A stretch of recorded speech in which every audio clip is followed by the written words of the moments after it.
Social মিডিয়ায় বিজেপির letter head প্যাডে চিঠি পোস্টের ঘটনায় সাইবার ক্রাইম থানার দ্বারস্থ দক্ষিণ দিনাজপুর জেলা বিজেপি। এদিন বালুরঘাটে সাইবার ক্রাইম থানায় লিখিত অভিযোগ দায়ের করেন দক্ষিণ দিনাজপুর জেলা বিজেপির সভাপতি স্বরূপ চৌধুরী। প্রসঙ্গত বিজেপির রাজ্য সভাপতি বদলের ঘটনায় বিজেপির সর্বভারতীয় সভাপতিকে লেখা একটি চিঠি সোশ্যাল মিডিয়ায় ভাইরাল হয়েছে, যা নিয়ে দক্ষিণ দিনাজপুরের বিজেপির জেলা সভাপতি স্বরূপ চৌধুরী চিঠিটিকে ফেক বলে জানিয়েছেন।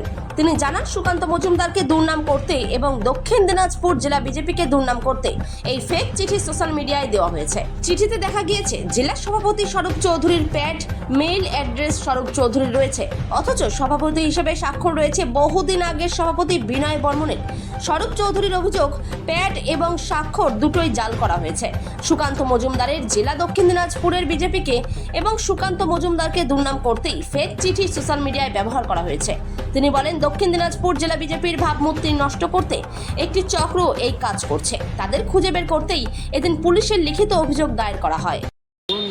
দক্ষিণ দিনাজপুর জেলা ভারতীয় জনতা পার্টিকে কলুষিত করার জন্য আর কিছু ব্যক্তি হোক বা কিছু সংগঠন হোক, আমাদের পুরো আশঙ্কা তৃণমূলের এর সঙ্গে যুক্ত আছে।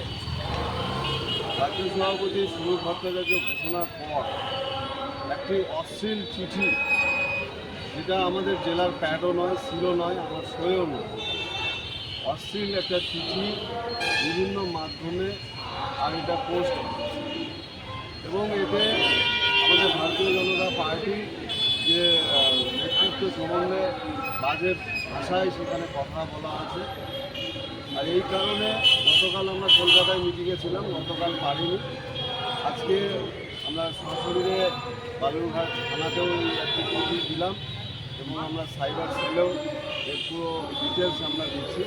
যারা এইরকম জঘন্যতম আর কাজ করে বেড়াচ্ছে, বিশেষ করে দক্ষিণ দিনাজপুর জেলায় বিজেপি যেহেতু অনেক শক্তিশালী, আর বিজেপিকে ভাবমূর্তি নষ্ট করার জন্য যে চক্র চলছে, এই চক্রের হুদিশ যাতে ঘুরে অবিলম্বে বের করা যায়, তার জন্য আজকে আমরা থানা এবং সাইবার ক্রাইমে এই কমপ্লেনগুলো করছি।